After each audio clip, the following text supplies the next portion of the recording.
Greetings and welcome everyone to Kairo. Kairo is a minimalist exploration puzzle game that is just amazing. They give you very little story, but what story they do offer is told to you brilliantly.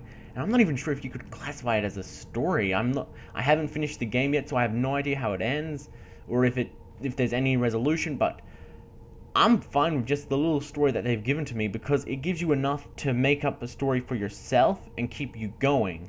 And it's pretty amazing for what it's told so far in such a little way. But anyway, let's get this game started. You'll see over there a nice landmark. This game uses landmarks to its advantage. You'll enter a new area, you'll see a landmark, and you'll want to explore with it, and that's how it gets you to go from place to place. It's very clever in its level design.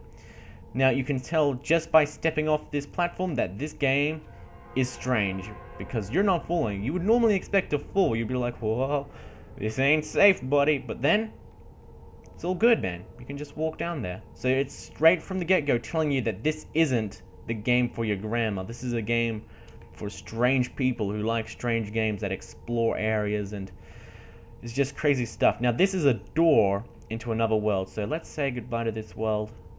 Let's enter the new area. Well, it's not really another world, I suppose, but it's a new area. Now, I should comment that this game can be controlled with just your mouse, so if you are disabled or you have, like, hand cramps from using the keyboard, you can just use the mouse. Left click is to walk, right click is to jump, and middle mouse is to run. There you go, you're running about just by holding down middle mouse and left click. Now, this game has a lot of puzzles, so for the first part, they're not too difficult. It's just basically trying to tell you the very basics, which is that you can interact with the environment. I gotta stop using the mouse now. Yeah, it's a bit odd when I'm not used to it. Now, there we go, and we have activated that, so it just shows you in very simple terms that this world is strange. This little icon here is important. Landmarks, they're important. This is essential stuff that we're getting told in the first few minutes of the game, so that is very genius work on their part. And there we are, more landmarks that we get to look at, which is actually, now that I think about it, a little surprising that they would show it off here, since that's actually kind of important. So just, yeah, it is cool that this game just does that kind of stuff. And there are also very unique set pieces like this, which is just so beautifully done, and it's just so smooth, so simple, so clean, and it's just very neat, basically. Now, here is another puzzle that we have. Now, if you ever get stuck on a puzzle, you can press escape, and then you can click hints, and then it'll give you a hint. The first one will be basically like, well, have you noticed what this has done? The second one will be a more in-depth hint, and then the third one will be pretty much the answer.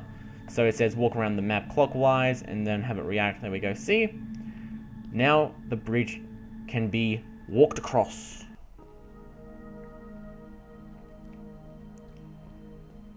So you can see here that there's just a lot of symbols and strange art going on here.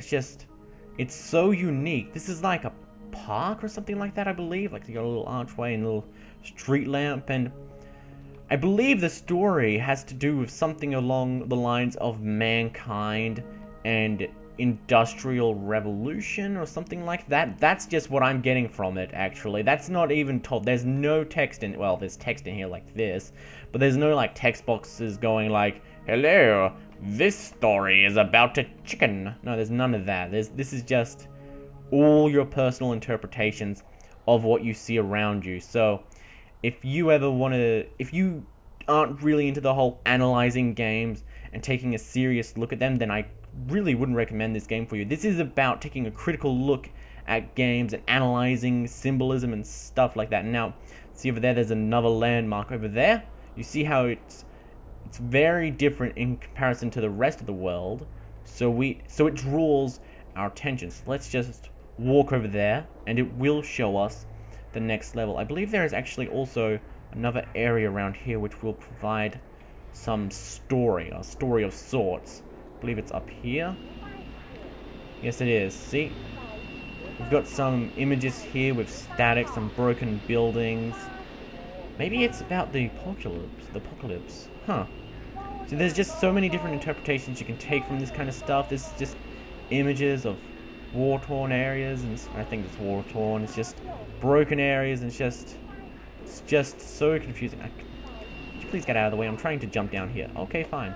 Can't jump down here. Never mind. We're taking the long way down. But yes, the story is told through those very unique sorts of ways.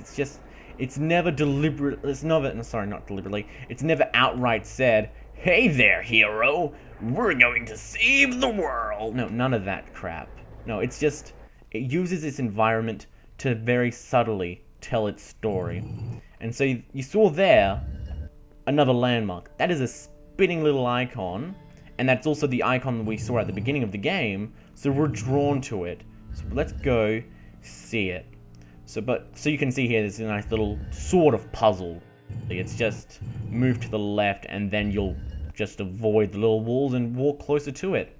Simple as that. It's a nice little maze. Very basic stuff to show you that you can interact with the environment and basics like that. This game is just so beautifully done, and you can tell there something has changed in the environment so that we can tell that something important has happened.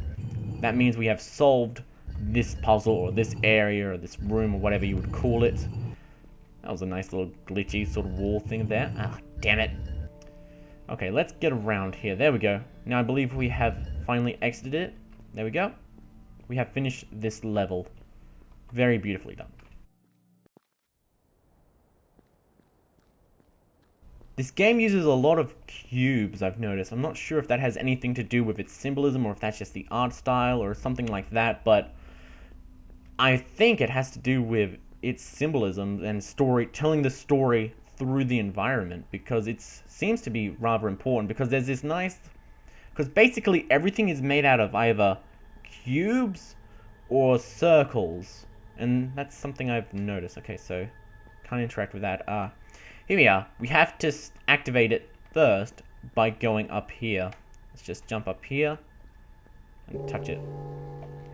Now we can see that this has started moving. That's before we could interact with any of these objects over here, we had to activate it, and that's because other puzzles as we continue through the game are required for you to activate something first before you can actually start interacting with the environment in order to solve the puzzle. So it's telling you that here and now in the early stages of the game to get you ready for that.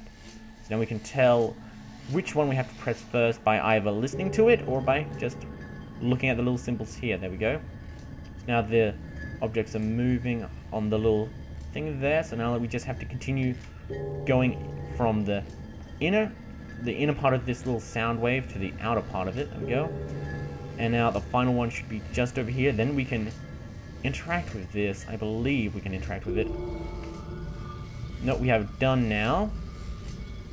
So it's a lot of very strange machines going on around here. It's like this game isn't telling you anything right now. We just woke up or something like that, and now we're interacting with this strange world. We were just in an empty white sort of area, and now we're in the gray zone, pretty much. It's very odd, very strange, but beautifully done. You can see there's more cubes here. You can see cubes around in the sky. You can see this whole area is just built from cubes, and I suppose it's so beautifully done that I assume that these cubes do have an impact in terms of its story, but I just haven't figured it out yet. After I finish recording, I'm just going to go straight back and try to finish this game as quickly as possible, because the story is just so interesting. I believe you can interact with this little spinny thing. Ah, yes, there we go. Now is a good time to mention that this game is going to be getting Oculus Rift support in the coming months, or even by the time you watch this, maybe, but I'm not 100% sure. So if you have the Oculus Rift and you want to play this game, you can, in fact, use the Oculus Rift and play this game with it at the same time, which is good, because this game is all about exploration, and the Oculus Rift, well, it really supports the whole exploration feel and getting immersed in the world and making you feel like you're a part of that world. And how do I get off of this? Ah, fucking jeez. Okay, that was confusing. Now there are areas like this one here which are said to be only for your fun. It's a music room where you can play little notes and do whatever you really want, I suppose. But what drives me mad is that he says in the hints, this is here for you just to play with, mostly. And now I was told that he has a secret level in the game that only the most hardcore of hardcore fans will be able to find, and I swear this has to be something to do with it, but I don't know if he's just tricking me and he's trying to say like, oh, this is one for the hardcore fans. And then he's like, oh, no, this area, that was actually just for you to play with. There's no secret there. And it's just like, I don't know what to do here, man. I don't know what to do here. So I'm just going to leave this room alone. So there's a music area, there's areas that aren't intended for you to just overcome, they're just there for you to enjoy, which I suppose makes sense in terms of its world, but what its world is doesn't make sense, so bit confusing. Now you can see over there we've got another landmark that catches our eye. It's a nice little spire of sorts, so let's just walk on over there so we can see what it is and interact with it, which is basically the mechanics of this game. There are very few mechanics that it doesn't get very more advanced than this right now. It's just, oh hello, static is a very important thing in this game as well. Because if you remember the images from earlier on in this video, that they had static on them as well, and so does this little area when we get closer to it. So it's a bit strange how now that we move away from it, it just disappears. It's very odd. It's very odd how this game tells the story, and it's like you have to try and guess what it's about. And it's like, is this about man, and is this about technology? You know, cubes, static, oh, TVs, right? There's just so many different interpretations you can take from it. You know, you got lots of very interesting machines. It's very nice, and I think this is actually the first time we see any sort of triangle or a pyramid. That's actually very interesting. I thought this was only made of cubes. I suppose you could technically say this was kind of made of cubes, since it could just be like, I don't know, something. You could just change a cube to make it look like that. But yes, here's another puzzle for us to explore and try and solve. And this game is just pretty much getting information from the world, from its puzzles, and from the environment, and putting them together to try and make a story. And it's just, it works brilliantly to just give you enough to keep you going. There is just enough to make me want to try and figure out what the bloody hell is going on, because this game, it's all so confusing. Now, like I said before, there are hints, so if you ever do get stuck on a puzzle, then you can just refer to the hints, and then they will make them pretty much no problem at all. So now we just need to wait for this thing to turn around so we can get this little thing put into the gear so we can stop it. That's actually one of the puzzles, basically. It's just these gears are making it turn around and around. It's not going to stop. So now we have to wait for it until it gets there, and done. And so now we see more changes going around to the environment, and there's more beams heading up into the sky. That seems to be a constant theme repeating, or a motif, I think it's called. So it's a very strange and unique game, and I feel like if I was to play much more, then that would spoil the fun of it, really. But I suppose I can do one more level, just because this is a pretty simple puzzle. So now you see here, there's this little symbol here, draws your attention to it because it's white. It makes a very nice contrast to the background, which is all very green. So it uses lots of colors to its advantage to try and show you that this is important. Look at it. So now it's got sad eyebrows, sad face, little squiggly nose, and upset eye. So we got to remember that. And now in this new area, we are given this strange world, and look at that. It forced us to go over one of those little tiles, and now it's showing us that tile that we walked over is up there. So now we just need to try and remake that picture that we saw in the previous room. So we had sad eyebrows, and now we've already got the squiggly nose down here, so we've got sad face. Is that sad face? Oh, I think that would be the right one. Yes. So now we just need the eyebrows. Is that right? No, we need one more. Right, okay. There was another line, a circle thing, right? You guys remember that one, right? Which one was it? Which one? Was it at the top or the bottom? I can't remember. Just also, you can't jump over these. I found that out the hard way. If you jump over them, they'll just yeah, they'll just activate. Jump over them now because we finished the puzzle. And that is the end of that. That's how you solve that puzzle. Now, I won't try to solve much more. Now you can see here, there's just like, what is going on? There's like sort of tombs or something like that here. There's just so many of them. Whoa! And you can see sort of like a camera within a camera on there, but it's not over here because it's static. So, what does this mean? Whoa! Oh, whoops!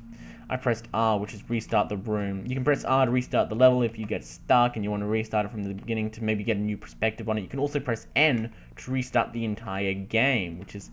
Okay, so this game has a lot of interesting things to it. Obviously, it's just so much exploration is to be done, and there's no hand-holding at all. Well, I mean, aside from the hints. Aside from that, there's no real hand-holding at all. You are here to solve the puzzles. It gives you enough hints from the environments on what to do, but aside from that, you're on your own, pal. And with that said, thank you for sticking around, everyone. I hope you enjoyed it. And you can purchase this game right now on Steam, and I highly recommend it, as it is just amazing. So, GG, everyone.